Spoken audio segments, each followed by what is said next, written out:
Betapa banyak kita mendapati orang-orang mereka terjumus dalam berbagai model kemaksiatan. Dan maksiat-maksiat tersebut besar di sisi Allah Subhanahu wa taala. Sementara dalam hati-hati mereka itu perkara yang hayyinah, perkara yang ringan. Perkara yang ringan, maka dia pun melanjutkan kemaksiatannya. Ya, dia terus melakukan kemaksiatan. Kenapa? Dalam hatinya dia merasa perkara yang ringan, padahal maksiat tersebut besar di sisi Allah Subhanahu wa taala.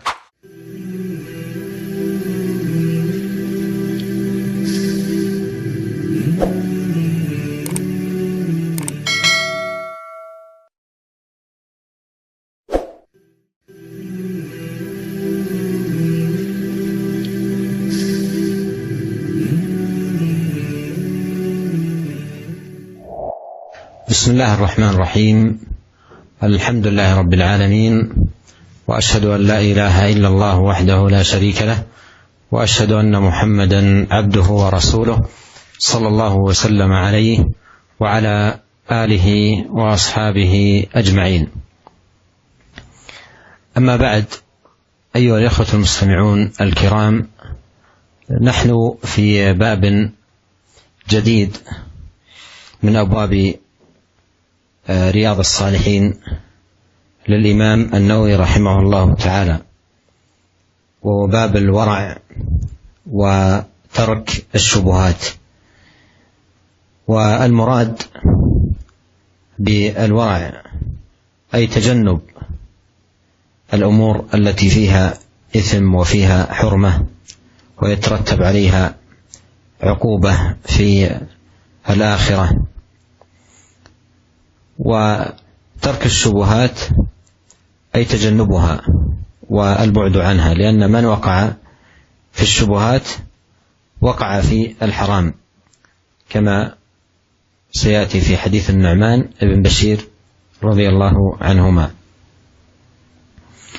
وبدأ المصنف رحمه الله تعالى هذه الترجمة بقول الله سبحانه وتعالى: وتحسبونه هينا وهو عند الله عظيم.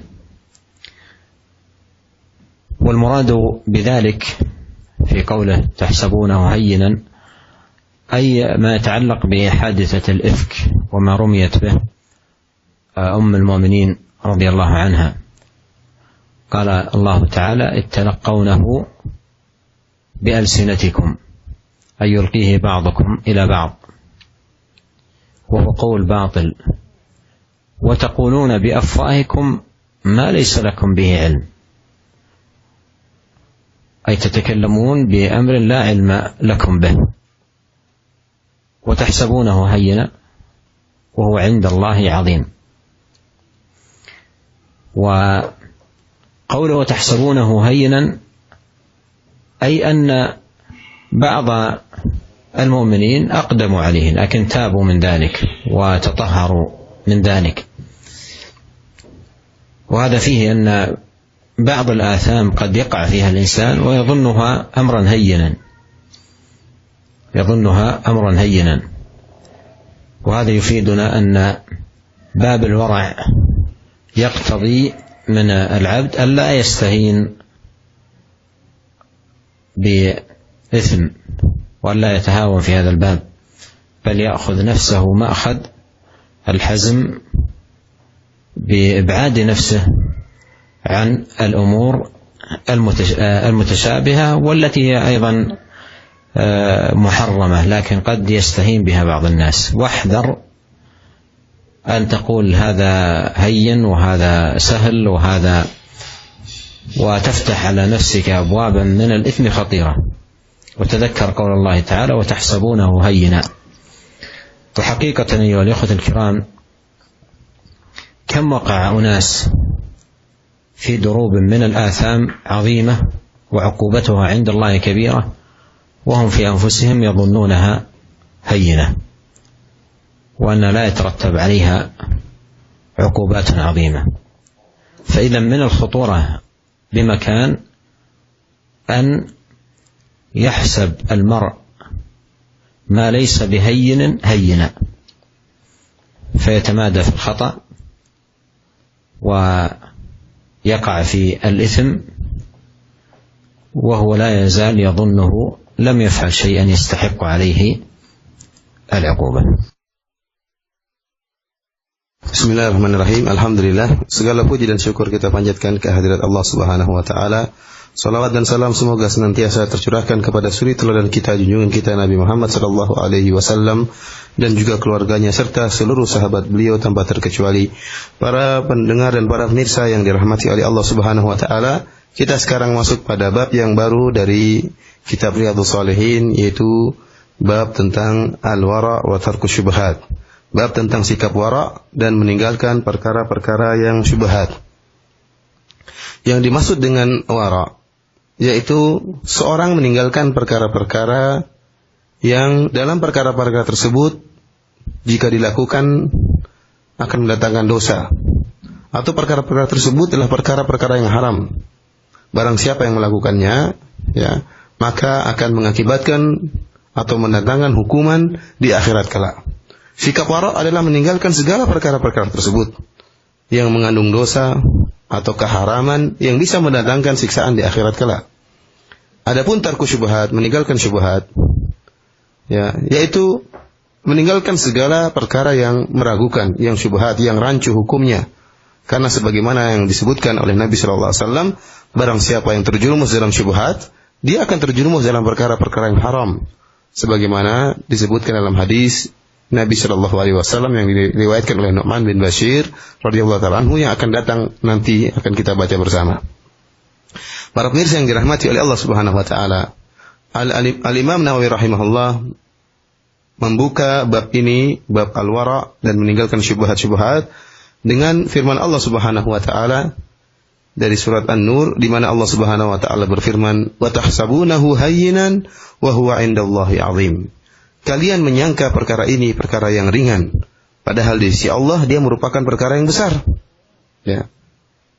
Ayat ini berkaitan dengan hadisatul ifk. Itu berkaitan dengan kisah tatkala Aisyah radhiyallahu taala anha ummul mukminin dituduh telah melakukan perkara yang haram, dituduh telah melakukan perkara yang nista. Allah Subhanahu wa taala menyebutkan dalam Al-Qur'an pembelaan terhadap Aisyah radhiyallahu taala anha, di mana Allah Subhanahu wa taala berfirman, "Idh talaqawnahu bi alsinatikum wa taquluna bi afwahikum ma laysa lakum bihi ilm wa tahsabunahu hayyinan wa huwa 'indallahi 'azim." Kata Allah Subhanahu wa taala, tatkala kalian saling, ya, melemparkan tuduhan-tuduhan ini di antara kalian dengan lisan-lisan kalian, dan kalian mengucapkan tuduhan tersebut, melemparkan tuduhan tersebut kepada Aisyah radhiyallahu taala anha dengan mulut-mulut kalian, ya, yang kalian tidak memiliki ilmu tentang hal ini. Wa tahsabunahu hayyinan, dan kalian menganggap tuduhan tersebut merupakan perkara yang ringan. Wa huwa 'indallahi 'azim, padahal hal tersebut di sisi Allah merupakan perkara yang besar. Ayat ini mengisyaratkan bahwasanya ada sebagian mukminin, kaum mukminin tatkala itu ikut-ikutan nimbrung dan menuduh Aisyah radhiyallahu taala anha melakukan zina. Akan tapi mereka bertobat kepada Allah Subhanahu wa taala. Kenapa? Karena sebagian mukmin, sebagian hamba-hamba yang mukmin terkadang terjerumus dalam perkara-perkara dosa. Namun dia menyangka bahwasanya perkara dosa tersebut perkara yang ringan. Allah ingatkan, kalian tatkala menuduh, ya, Aisyah berzina, kalian menyangka itu perkara yang ringan, padahal di sisi Allah wa huwa 'indallahi 'azim. Dia adalah perkara yang besar dan berat di sisi Allah Subhanahu wa taala. Seorang yang wara', ya, hendaknya dia tidak meremehkan dan memandang ringan perkara-perkara dosa. Akan tapi dia selalu berusaha menjauhkan dirinya dari hal-hal yang dilarang oleh Allah Subhanahu wa taala, dari hal-hal yang rancu hukumnya, masih syubhat, masih diragukan. Jangan sampai seorang kemudian, ya, jangan sampai sekali-sekali seorang mengatakan ini perkara ringan, ini perkara mudah. Kemudian dia menganggap remeh sehingga dia terjerumus dalam kemaksiatan dan dia merasa kemaksiat tersebut adalah perkara yang ringan. Dan ini banyak terjadi para pemirsa yang dirahmati oleh Allah Subhanahu wa taala. Betapa banyak kita mendapati orang-orang mereka terjumus dalam berbagai model kemaksiatan, dan maksiat-maksiat tersebut besar di sisi Allah Subhanahu wa taala. Sementara dalam hati-hati mereka itu perkara yang hayyinah, perkara yang ringan. Perkara yang ringan, maka dia pun melanjutkan kemaksiatannya. Ya. Ya, dia terus melakukan kemaksiatan. Kenapa? Dalam hatinya dia merasa perkara yang ringan, padahal maksiat tersebut besar di sisi Allah Subhanahu wa taala. Terus dia berjalan di atas kemaksiatan, di atas dosa-dosa, dan dia menganggap remeh perbuatan tersebut. Seorang yang memiliki sikap wara', hendaknya dia tidak meremehkan kemaksiatan manapun, jangan dianggap ringan, padahal bisa jadi di sisi Allah Subhanahu wa taala adalah perkara yang besar. ثم أورد رحمه الله تعالى قول الله عز وجل: إن ربك لبالمرصاد. إن ربك لبالمرصاد. وهذا فيه أن الله عز وجل يمهل للظالم لكنه لا يهمله. ويكون تعلق الآية بهذه الترجمة من هذه الجهة، أن العبد لا يستهين بمعصية ارتكبها أو ذنب اقترفه وأنه فعله ثم عاده ثم فعله ولم تحصل له العقوبة، فيظن أن الأمر هين فيتمادى في الإثم ولا يحصل منه الورع والبعد عن الحرام وترك الشبهات. بينما إذا تذكر العبد هذه الآية الكريمة إن ربك لبالمرصاد أعانته على الورع وتجنب ما يسخط الله سبحانه وتعالى. ومما ينبه عليه في هذا المقام الفرق بين الزهد والورع. وقد قال أهل العلم إن الورع ترك ما يخشى ضرره في الآخرة، ترك ما يخشى ضرره في الآخرة، أي ما يترتب عليه في عقوبة في الآخرة. والزهد ترك ما لا ينفع في الآخرة، والزهد ترك ما لا ينفع في الآخرة. فالزهد مرتبة تأتي أعلى من الورع، لأن الورع يترك ما يخشى الضرر والعقوبة عليه في الآخرة، فإذا ارتقى في هذا المقام إلى ترك ما لا ينفع في الآخرة فهذا زهد وهو رتبة أعلى. Kemudian Al-Imam Nawawi rahimahullah membawakan ayat berikutnya, yaitu firman Allah Subhanahu wa taala dalam surat Al-Fajr ayat 14, Inna rabbaka labil mirsad. Sungguhnya Rabbmu mengintai, sungguh benar-benar mengintai. Para pemirsa yang dirahmati oleh Allah Subhanahu wa taala, sungguhnya Allah Subhanahu wa taala menunda untuk menyiksa seorang yang zalim, tetapi Allah tidak akan melalaikannya. Allah Subhanahu wa taala yumhil wala yuhmal. Yaitu Allah Subhanahu wa taala menunda menyiksa seorang yang berbuat zalim, yang terjerumus dalam dosa, akan tapi Allah tidak akan lalai dari dia. Semuanya telah diintai, diketahui oleh Allah Subhanahu wa taala. Oleh karenanya, seorang hamba janganlah sampai dia meremehkan maksiat yang dia lakukan, meremehkan dosa yang dia langgar. Kemudian dia melakukan dosa dan mengulangi dosa tersebut sementara tidak ada bencana yang menimpanya. Tidak ada ukubah, tidak ada siksaan yang menimpa dia. Sehingga dia akhirnya meremehkan dosa yang dia lakukan. Dia merasa aman-aman saja, sehingga dia pun mengulang-ulangi dosa tersebut. Dia merasa dosa yang dilakukan perkara yang ringan, maka dia terus-menerus di atas dosa tersebut. Padahal Allah Subhanahu wa taala menunda, namun Allah tidak lalai dari dia. Berbeda dengan seorang yang mengingat ayat ini, yang baca firman Allah Subhanahu wa taala, Inna rabbaka labil mirsad. Sungguhnya Allah Subhanahu wa taala benar-benar mengawasi, mengetahui, mengintai apa yang dilakukan oleh seorang yang terjerumus dalam dosa. Kalau dia ingat ayat ini, dia tahu bahwasanya Allah mengetahui, Allah menanti-nanti siap untuk menghukum dia, maka dia pun takut untuk melakukan dosa. Pada kesempatan yang berbahagia ini, ada perkara yang disampaikan oleh Syekh, yaitu perbedaan antara zuhud dengan wara'. Zuhud yaitu atau wara' yaitu meninggalkan suatu perkara yang dikhawatirkan mendatangkan kemudaratan di akhirat. Jadi kami ulangi bahwasanya al-wara', sikap wara' adalah meninggalkan perkara yang dikhawatirkan mendatangkan kemudaratan di akhirat. Mendatangkan kemudaratan. Adapun zuhud yaitu meninggalkan perkara yang tidak mendatangkan kemanfaatan di akhirat. Jadi bukan hanya meninggalkan perkara yang mendatangkan bahaya di akhirat, bahkan yang tidak memberi manfaat di akhirat pun ditinggalkan. Oleh karenanya para ulama menyebutkan zuhud itu perkara yang lebih tinggi atau martabah, kedudukan yang lebih tinggi daripada kedudukan wara'. Kalau wara' hanya meninggalkan perkara yang bisa dikhawatirkan mendatangkan kemudaratan di akhirat, adapun zuhud meninggalkan bahkan perkara yang tidak bermanfaat di akhirat, tidak mendatangkan kemanfaatan di akhirat kelak.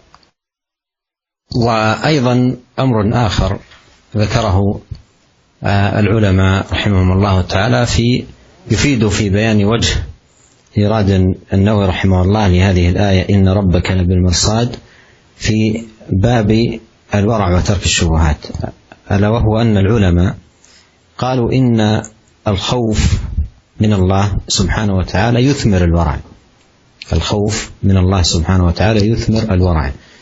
وكأن هذه أيضا لفتة جميلة من الإمام النووي رحمه الله، أن من أراد لنفسه الورع فليقرأ مثل هذه الآيات التي تحرك الخوف في القلب، إن ربك لبالمرصاد. فلا شك أن قراءة مثل هذه الآيات واستحضارها واستذكارها مما يعين العبد بإذن الله سبحانه وتعالى على الورع بترك الحرام وتجنب الشبهات.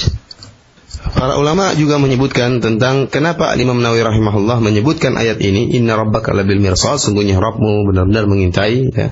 Dimasukkan dalam bab wara dan meninggalkan perkara-perkara yang syubhat, karena ayat ini jika dibaca oleh seorang dan diamati dan direnungkan oleh seorang akan mendatangkan rasa takut kepada Allah Subhanahu wa taala.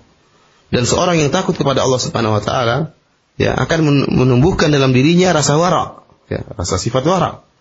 Seakan-akan Imam Nawawi rahimahullah menyatakan, barang siapa yang ingin tumbuh dalam dirinya sikap wara, maka hendaknya dia sering membaca ayat-ayat yang seperti ini, yang menunjukkan bagaimana, ya, keagungan Allah Subhanahu wa taala, yang menimbulkan rasa takut kepada Allah Subhanahu wa taala. Karena barang siapa yang takut kepada Allah Subhanahu wa taala, maka mudah bagi dia untuk bersikap wara, meninggalkan perkara-perkara yang diragukan dan perkara-perkara yang syubhat dan perkara-perkara yang diharamkan oleh Allah Subhanahu wa taala.